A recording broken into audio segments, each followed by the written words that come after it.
Hola, buenas tardes, un día más desde Casa Lotero. Hoy estamos aquí en Sevilla, en la isla de la Cartuja, donde tenemos el Instituto Andaluz de Patrimonio Histórico y están celebrando el cuarto centenario del nacimiento de Murillo.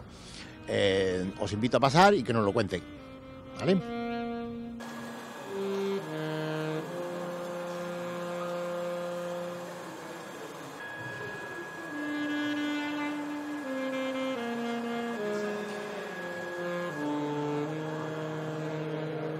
Hace unos años el Ayuntamiento de Sevilla, con miras a celebrar el cuarto centenario del nacimiento de este ilustre pintor sevillano, barroco y con reconocimiento internacional, pues resulta que idea, entre comillas, una especie de eslogan que se llama Año Murillo, ¿no? Entonces a esa idea se van uniendo una serie de instituciones locales, autonómicas y nacionales, de tal forma que el Instituto Andaluz del Patrimonio Histórico quería participar a través de la Consejería de Cultura, queríamos participar de alguna forma. Y la idea, o la forma más clara de participar, ya que hemos restaurado con anterioridad una serie de Murillos y otros cuadros de pintores importantes a nivel autonómico, nacional, etcétera, pues era llevar a cabo la restauración de algunos cuadros relevantes de Murillo. Claro, la mayoría de los centros Murillo o en Sevilla o fueron expoliados en 1810 durante la invasión francesa por el mariscal Schultz, o en un momento dado en el siglo XVIII también con el coleccionismo muchos marchantes compraron obras, ¿no?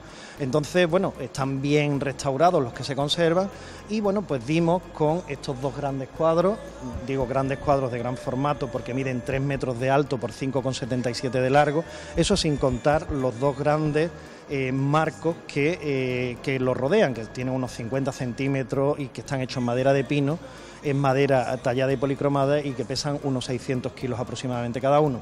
Entonces dimos con estos cuadros y sabíamos que habían sido restaurados con anterioridad, pero lo que no se había hecho una restauración siguiendo un rigor científico y crítico y aplicando las nuevas tecnologías no destructivas que hoy día se usan. Eso nos podía llevar a conocer nuevos aspectos de la pintura de Murillo y a la vez restaurar unos cuadros que están bajo la tutela de la propia Junta.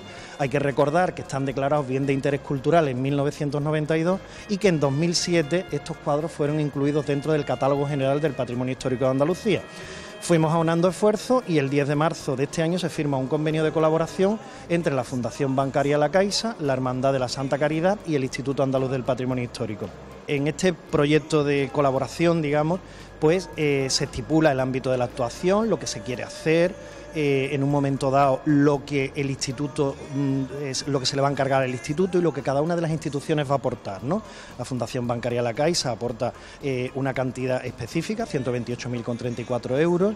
El Instituto Andaluz del Patrimonio Histórico no aporta dinero físico, pero aporta un equipo de técnicos multidisciplinar, y lo que es la Fundación la Hermandad de la Santa Caridad aporta no solamente los cuadros, sino que ha conseguido que una empresa grabe todos los procesos de restauración y luego monte un documental, ¿no?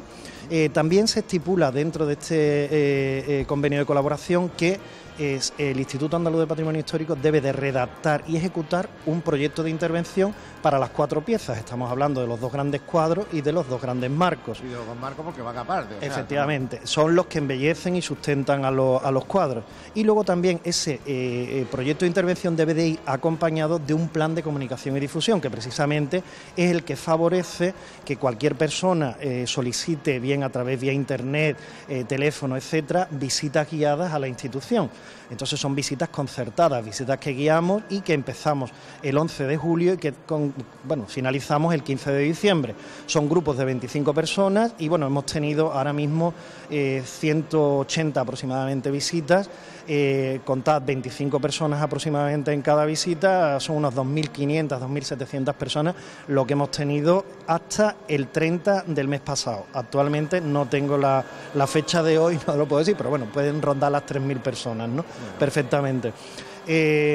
También hemos hecho unos talleres didácticos enfocados a chavales de primaria e inicios de secundaria, donde tutorizados por un conservador restaurador aprendían en los morteros a machacar desde obtener los colores puros, los colores compuestos. ¿Para sacar el pigmento? Efectivamente. Y luego les dábamos... ¿Qué los ponéis a machacar piedras? Efectivamente, no, a achacar pigmentos. Bueno, tipo, efectivamente, ¿no? efectivamente. Minerales, ¿no? Efectivamente. Y luego, pues ellos les damos como un cuadrito plastificado con la cara de uno de los santos que hay representados o de las personas que representan en estos cuadros, y con algunas lagunas. Y ellos aprenden la técnica del rigatino, el puntonato, o sea, lo que son las técnicas de restauración. Luego se les hace una visita a los cuadros, se van encantados. En total han sido 400 chavales los que han venido. Yo creo que hemos sembrado ahí algo de patrimonio cultural y lo hemos atraído hacia lo que es nuestro terreno. En el futuro vamos a hacer también una serie de actividades. Va a haber un ciclo de conferencias que se va a celebrar en el Caixa Forum, eso ya daremos fecha, será a principios de año, y una una exposición en el mismo Hospital de la Caridad con los cuadros a nivel del suelo, tal y como los estáis viendo, ¿no? Que eso también daremos fechas porque estamos todavía un poco barajando y concretando algunos puntos que quedan por cerrar con la propia hermandad y bueno, con la otra institución que es la Fundación Bancaria La Caixa.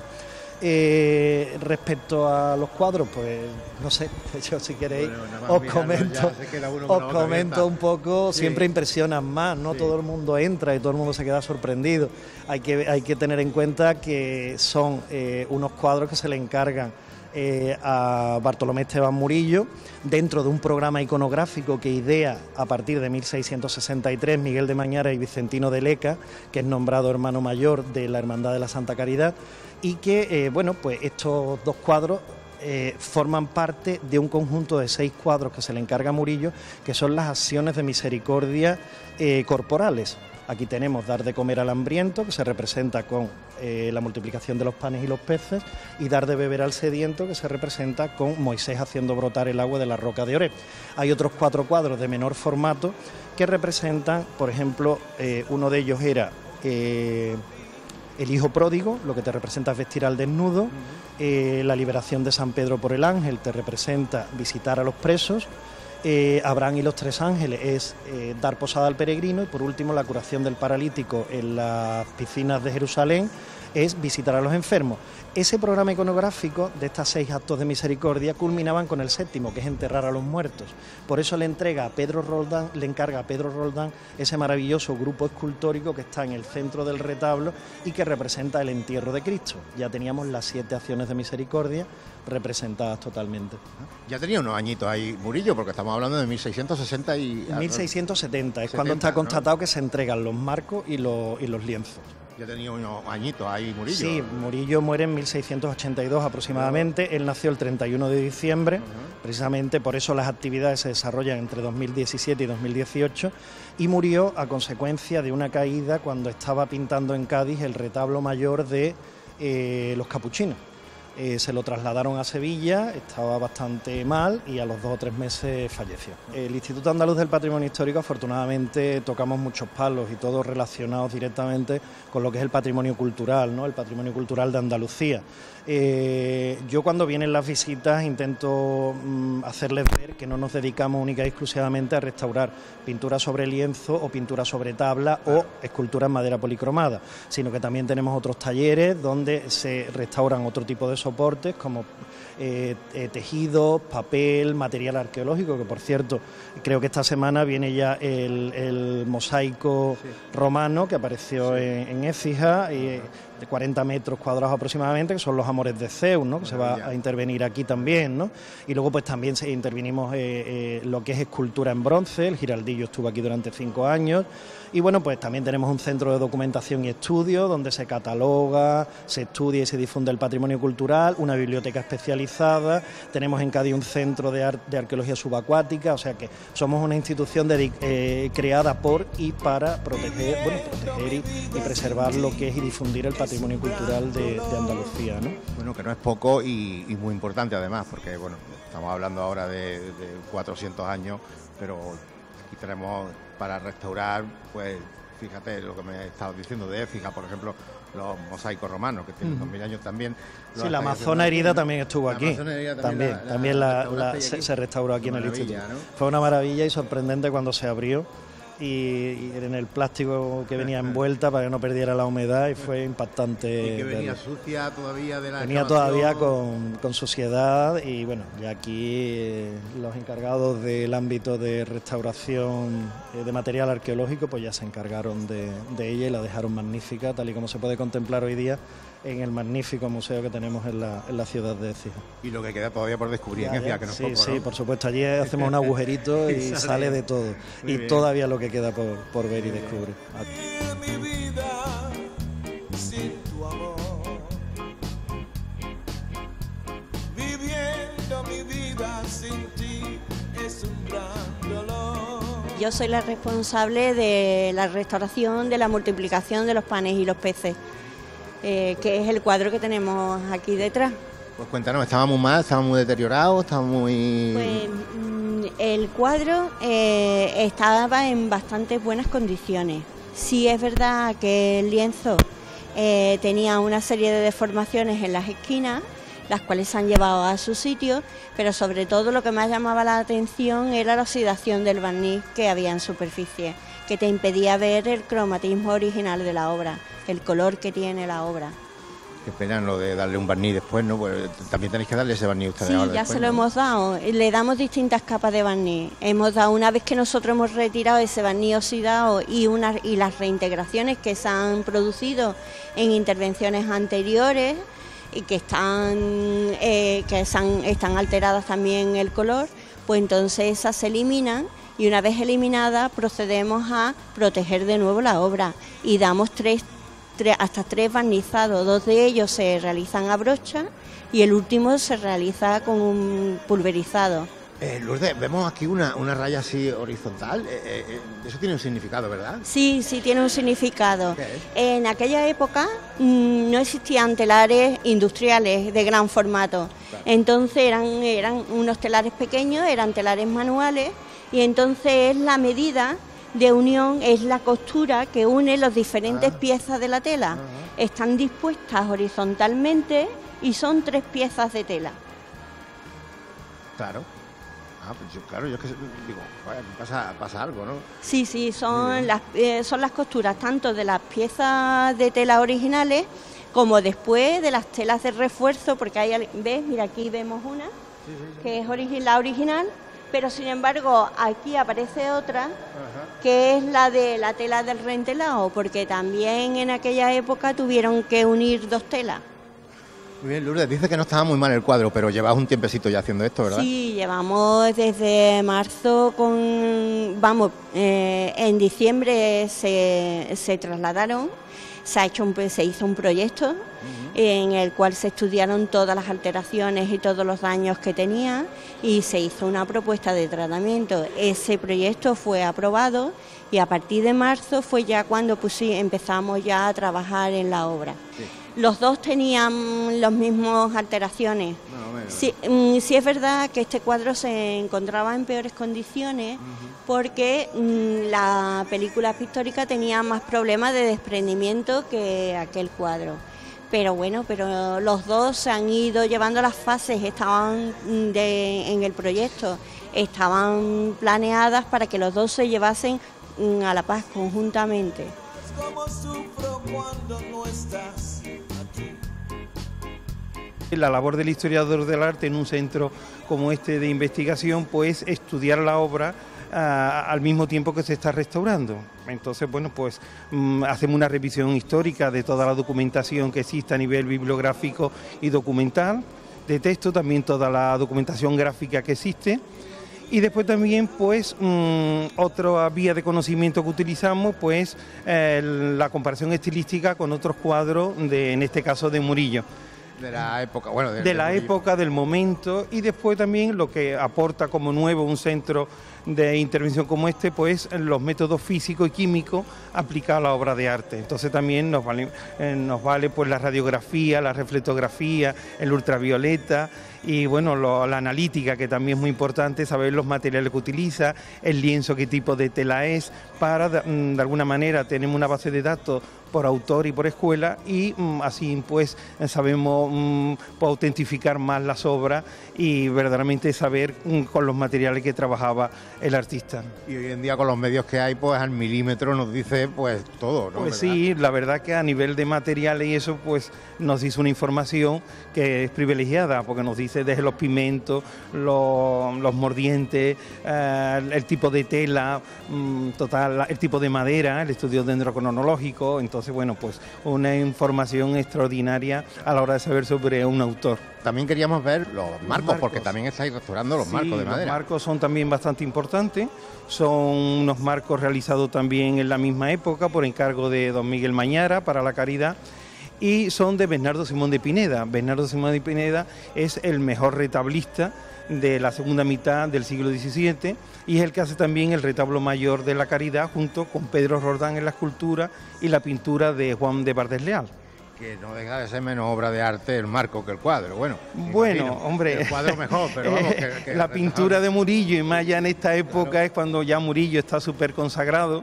Es un hombre con bastante ya libertad a la hora de pintar, porque pinta a la prima prácticamente estos cuadros por mediación de la radiografía.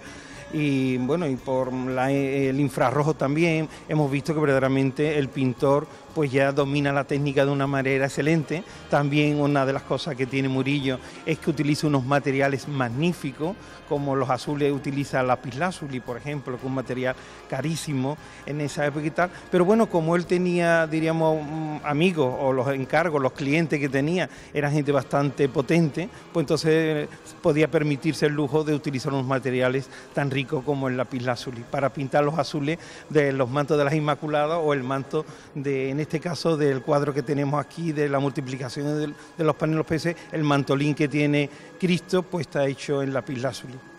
Materiales que me imagino que encargaría él o algunos haría él también incluso. Bueno, lo encargaría, vendrían, algunos vienen de América y tal, y verdaderamente pues eran muy caros, pero él lo podía pagar o se lo pagaban sus clientes, como he dicho, ¿no? Por lo tanto, utilizó unos materiales extraordinarios.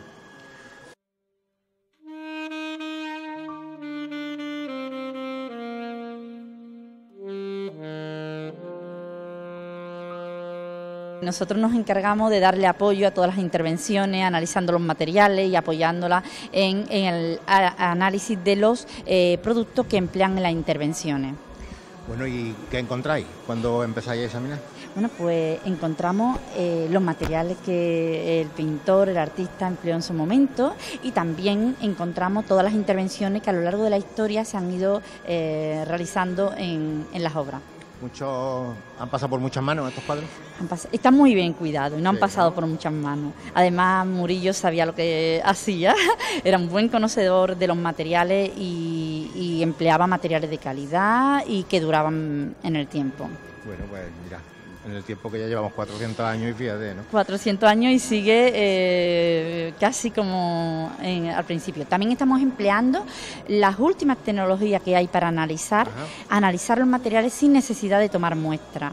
Eso es, bueno, pues las últimas tecnologías, lo más nuevo y que nos permite hacer mapas químicos de los materiales del cuadro. Es como una imagen, una fotografía, pero en química. ¿Qué es lo que está haciendo ahora esta máquina, verdad? Sí, esta máquina viene de Italia y ha venido al instituto gracias a la colaboración con la Universidad de Sevilla y la colaboración con el Instituto Nacional de Física Nuclear y de el Consejo Nacional de Investigación de Catania. Ellos han traído las últimas tecnologías que además permite adquirir 4.000 espectros de fluorescencia rayos X por segundo, hacer un escáner en un tiempo récord y nos da una información valiosísima sobre todos los compuestos que Murillo puso en este cuadro. Qué bueno, ¿verdad? Las máquinas que tenemos hoy en día que nos dicen exactamente al milímetro todo lo que ha utilizado, ¿verdad? Nos revelan todos los materiales que empleó el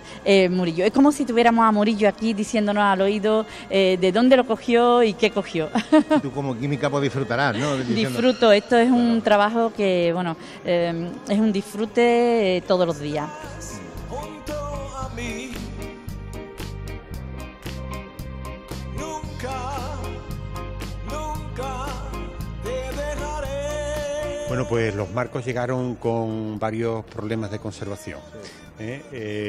Unos de ellos se correspondían con la parte estructural del marco, problemas de cohesión de la madera, también algunas molduras de las que vemos habían sido separadas del marco en antiguas ocasiones para poder extraer los lienzos por la parte anterior, y también traía muchos problemas en los estratos del dorado, de la superficie. Tenía esto mucho levantamiento de los estratos preparatorios y también, por último, el problema de la suciedad del oro, que venían muy ennegrecidos, con depósitos de diversos tipos de suciedad, polvo, humo, hollín, cera, etcétera, ¿no? ¿Había pasado por muchas manos estos marcos? Bueno, sí, han tenido diversas intervenciones, Dos de ellas están documentadas y anteriormente también esto pudieron tener. En estas intervenciones de las que he hablado antes, en alguna ocasión fue donde se extrajeron parte de los relieves de las molduras para poder extraer los lienzos por la parte anterior del marco. Juan Carlos, esto tiene faena, ¿no? ¿Cuánto tiempo lleváis haciendo esto? Pues llevamos 7 meses. 7 meses, sí. La intervención ha consistido fundamentalmente, o está, digamos, circunscrita a una intervención de conservación. Una intervención de conservación, o sea, de estabilizar la obra, ¿vale? Y de llevar a cabo en ella una serie de actuaciones que van encaminadas a que se pare el deterioro, se detenga el deterioro que tiene, y en este caso no estamos hablando de una restauración integral, ¿no?, como ha ocurrido en los lienzos, sino que aquí, por ejemplo, no hay reintegración de superficie de color y reintegración de volúmenes tampoco, etcétera, etcétera, ¿no? Entonces es una intervención denominada más bien desde el punto de vista de la conservación. Sí, pero que tenéis que llegar a todos los recovecos. Sí, claro, pero nos quedamos, digamos, en fases previas a la restauración integral, ¿no? Muy bien, ¿y la madera se conservaban bien? La madera sí, la madera está en muy buen estado, es pino del país, pero está en muy buen estado, no tiene ataque de xilófagos, ni de hongos, ni nada. Y bueno, en primer lugar lo que hicimos fue un estudio, una comprobación del estado de conservación de la estructura, porque como son marcos de gran formato, ¿no?, concretamente miden aproximadamente 6 metros de largo por 3 metros de alto, pues están hechos con varias piezas de madera, ¿no?, unas tanto longitudinalmente como superpuestas unas con otras para llegar a alcanzar los volúmenes también del marco, que como usted está comprobando pues son importantes, ¿no? Volúmenes que son tallas, ¿verdad? Sí, bueno, o sea, hay que constatar que el marco desde la parte posterior hasta el volumen, digamos, más anterior, pues tiene en torno a unos 30 y tantos centímetros, ¿no? Y es todo madera, y no todo madera, sí, claro, todo madera, todo madera, sí. Hay algunas piezas que están talladas directamente sobre el marco, y otras, como por ejemplo, como las esquinas, que están talladas por partes, sí, y después puestas, Pero claro, para conseguir esta profundidad de volumen, pues hay que superponer distintas piezas de madera. Claro. Las uniones de las piezas pues se han ido moviendo con el tiempo, por las dilataciones del material y las contracciones, y se puede ver muy bien dónde. Acabado de oro, ¿verdad? Acabado de oro, de muy buena calidad, de 23 3/4, ¿no? Y bueno, en la mayoría en toda la superficie oro bruñido, ¿no?, que eso significa que da efecto brillante, ¿no? Y después con unas entrecalles imitando esto marmoreado, Un mármol, ¿no? Sí, con una pintura al temple. Ajá. Estamos hablando de las partes. Sí, de las entrecalles. Lo que pasa es que los pigmentos usados, digamos que se han ido oxidando con el tiempo por sus propiedades naturales, y ya el azul más vivo que tendría en origen pues ya se ha apagado un poco y está un poco oscurecido, ¿no? Bueno, pero bien, porque la verdad es que se ve... Sí, claro, bueno, es el paso del tiempo, eso es una auténtica pátina, sí. Y nada, como le iba diciendo antes, la intervención la hemos llevado a cabo primero en la estructura, hacer una supervisión, hacer una consolidación estructural en los casos necesarios, una limpieza también, digamos, una limpieza mecánica de polvos con aspiradoras controladas, etcétera, etcétera, y después se ha llevado a cabo la consolidación de los estratos, la fijación de los estratos polícromos, ¿no? Y después la limpieza del oro. Ahora estamos en la última fase, que es la entonación de estas manchas blancas de preparación que están a la vista, ¿no? Y que se van a entonar con el color del bol rojizo que está debajo del oro. Y después se da una protección superficial y digamos que ya está preparada la obra para que sean los lienzos otra vez insertados en ella, ¿no? Muy bien, pues. Yo no quiero vivir mi vida sin tu amor. Murillo, cuando él pintaba, Sevilla era puerto de India, pintó cuadros para Sudamérica y también había muchos comerciantes del norte que llegaban y veían su pintura religiosa muy cercana, popular, sus mujeres exuberantes, sus inmaculadas, sus niños, y bueno, pues hicieron determinados encargos. El siglo XVIII, con lo que es el coleccionismo, ese afán de coleccionar, hizo que muchos de los marchantes de obra pues vinieran a Sevilla y buscaran Murillo donde no lo había. Seguro que más de uno se llevó una copia o un falso Murillo porque no había tanto Murillo donde rascar, ¿no? Cuando llega el mariscal Chull, pues llega a Sevilla y viene, era bastante inteligente, viene con un libro en la mano que se había publicado en 1810. Un libro que se llamaba algo así como Diccionario de los Ilustres Profesores de las Bellas Artes. Era de Juan Ceán Bermúdez y otros colaboradores, y es como la idea de hacer una primera historia del arte más o menos seria, ¿no?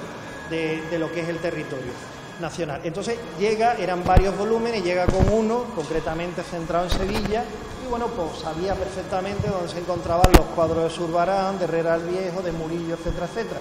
Así se va a San Francisco el Grande, Santa María la Blanca, Santa Isabel, Capuchino se salvó, pero bueno, los Venerables, Catedral, etcétera, etcétera, hasta que llega a la iglesia de San Jorge del Hospital de la Caridad y coge y traslada los 8 cuadros que habían encargado a Murillo, se trasladan directamente a lo que es el centro neurálgico que habían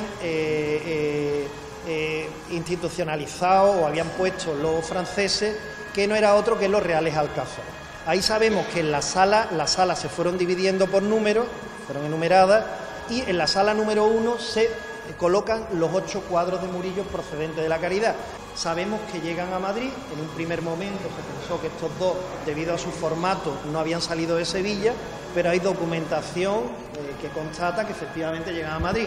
Es más, en 1814, después de irse los franceses, lo que es la Real Academia de Bellas Artes San Fernando los enumera en uno de los inventarios que tiene de los cuadros que se habían quedado en Madrid porque los franceses no se habían podido llevar. Estos van y vuelven. ¿Por qué vuelven? Pues no se sabe. Vamos a aplicar la lógica. Estaba en 1810 los Reales Alcázares, en 1811 se trasladan, cuando llegan a Madrid lo que les da tiempo a llevarse se lo llevan y lo que no se queda, y bueno, pues se queda la Real Academia de Bellas Artes de San Fernando y luego estos son devueltos al Hospital de la Caridad, afortunadamente. ¿Qué pasa con los otros? Bueno, pues los otros siguen dirección París. Hay algunas cosas que no están muy claras, con Santa Isabel de Hungría y San Juan de Dios transportando a un enfermo ayudado por un ángel, pero bueno, en definitiva las 4 acciones de misericordia que se complementan con estos dos llegan a París y el mariscal Chull los coloca en el salón de su palafete, según las crónicas y según los historiadores siempre, por supuesto, según las fuentes, ¿no? Y se vanagloriaba cuando llegaban visitantes diciendo que tenía 4 de los mejores Murillos que se habían pintado en Sevilla. Pensaba que este señor acumuló una gran colección de cuadros. Pero antes os he comentado lo que pasó o lo que hay representado en el Inictu Oculi. Todo lo que acaparemos, amansemos y atesoremos en esta vida no nos lo vamos a llevar a la otra. Este señor se muere en 1835 y su familia se dedica a vender todas las obras que tenía. Actualmente esas 4 acciones de misericordia están distribuidas por museos del mundo. Una de ellas está en la Galería Nacional de Washington, otra en la Galería Nacional de Ottawa, en Canadá, otra en la Galería Nacional de Londres y el último en el Hermitage de San Petersburgo. Los 4 cuadros que estamos viendo en la Hermandad de la Caridad, en la iglesia de San Jorge, son 4 copias que le encarga la Hermandad a unos pintores sevillanos a finales del siglo pasado para precisamente recuperar la lectura del programa iconográfico que había ideado Miguel de Mañara. Si supieras cómo sufro cuando no estás aquí, mi llanto florece por culpa de ti. Cambiaste mi sueño por la realidad y no quiero dejarte mi vida, es la verdad.